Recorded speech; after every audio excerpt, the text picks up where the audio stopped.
గుంటూరులో మరోసారి డయేరియా ప్రబలింది. డయేరియాతో పద్మ అనే యువతి మృతి చెందింది. మరో 30 మంది వివిధ ఆసుపత్రుల్లో చికిత్స పొందుతున్నారు. గుంటూరు ప్రభుత్వ ఆసుపత్రిలో కూడా డయేరియా బాధితుల సంఖ్య పెరిగింది. అక్కడి నుంచి మరింత సమాచారం మా ప్రతినిధి కృష్ణ అందిస్తారు. మరొకసారి డయేరియా ప్రబలింది. అనేక మంది గుంటూరు ప్రభుత్వ హాస్పిటల్లో చికిత్స పొందుతున్న పరిస్థితి. ఇప్పటికే ఒక పేషెంట్ కూడా మృతి చెందారు.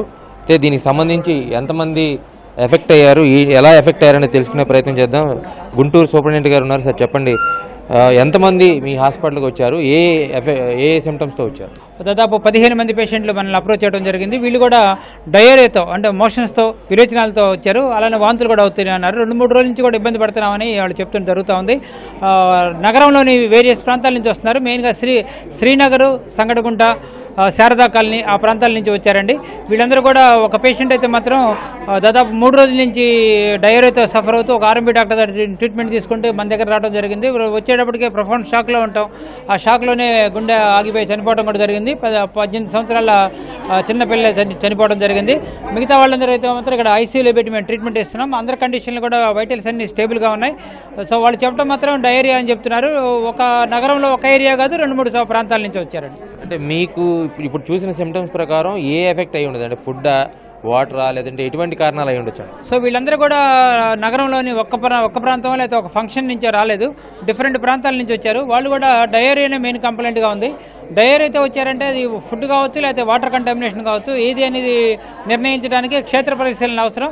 అక్కడ వాళ్ళ ఏరియాకి వెళ్ళి ఆ ఏరియాలో ఏం జరిగిందని తెలుసుకోవాల్సిన అవసరం ఉంది. ఇప్పుడు వీళ్ళలో మీ దగ్గర ఉన్న 15 మందిలో ఒకళ్ళు చనిపోయారంటున్నారు. మిగతా 14 మంది పరిస్థితి ఎట్లా? వీళ్ళు 14 మంది కూడా బాగానే ఉన్నారండి. వైటల్స్ బాగానే ఉన్నాయి. వాళ్ళకి ప్రాపర్ ట్రీట్మెంట్ ఇవ్వడం కోసం నేను దాదాపు 2-3 గంటల నుంచి ఇక్కడే నించొని ఇక్కడ. మీరు ఏ ప్రాంతం నుంచి వచ్చారమ్మా? ఎన్ని రోజుల నుంచి ఈ ప్రాబ్లం ఉంది?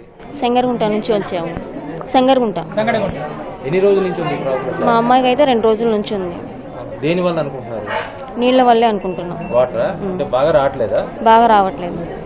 అంటే ఏంటమ్మా, బ్లాక్ గా కొంచెం బ్లాక్ గానే వస్తుంది. చెప్పారా మరి మీరు అక్కడ ఎవరికన్నా కంప్లైంట్ ఇచ్చారా? ఇవ్వలేదు. మేము హాస్పిటల్కి తిరుగుతున్నాం కదా, మాకు అంత టైం లేదు, చెప్పలేదు. మీ ఇంట్లో ఎవరమ్మా? ఎవరు?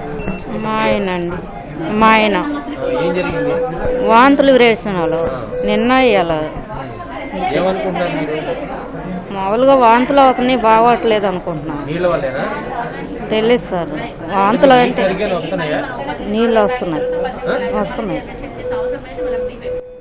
సో ఇక్కడైతే 15 మంది పైగా ఇక్కడ చికిత్స పొందుతున్నారు. అదేవిధంగా గుంటూరులోని అనేక ప్రాంతాలు, శారదానగర్ కాలనీ కానీ, శ్రీనగర్ కాలనీ కానీ, సంగడిగుంట కానీ, ఇలాంటి ప్రాంతాల నుంచి పెద్ద ఎత్తున బాధితులు వస్తున్నారు. ఇక్కడ 15 మంది వచ్చారు. మిగతా ప్రైవేట్ హాస్పిటల్కి, అదేవిధంగా ఫీవర్స్ హాస్పిటల్కి వెళ్ళినటువంటి వాళ్ళు కూడా అనేక మంది ఉన్నారు. వీళ్ళందరికీ కూడా చికిత్స అందిస్తూ ఉన్నారు. అయితే దురదృష్టవశాత్తు డయేరియాతోనే 18 సంవత్సరాల ఒక పాప అయితే చనిపోయింది. ఆ అమ్మాయికి సంబంధించినటువంటి వాళ్ళ బంధువులు కూడా బాడీని మరికొద్దిసేపట్లో అప్పగించనున్నారు. మొత్తంగా అంటే వేరియస్ ప్లేసెస్ నుంచి ఏదైతే బాధితులు వస్తున్నారు కాబట్టి ఖచ్చితంగా ఇది ఫుడ్ కంటామినేటెడ్ అయితే కాదు, వాటర్ కంటామినేటెడ్ వల్లే ఇట్లాంటి ఎఫెక్ట్లు అవుతాయనేది ప్రాథమికంగా కొంత అంచనా వేస్తూ ఉన్నారు.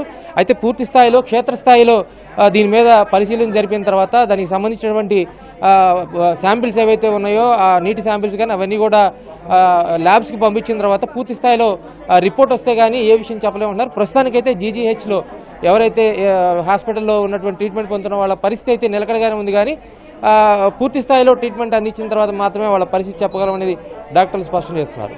కెమెరా పర్సన్ నాగరాజ్తో కృష్ణ, ఎన్టీవీ, గుంటూరు.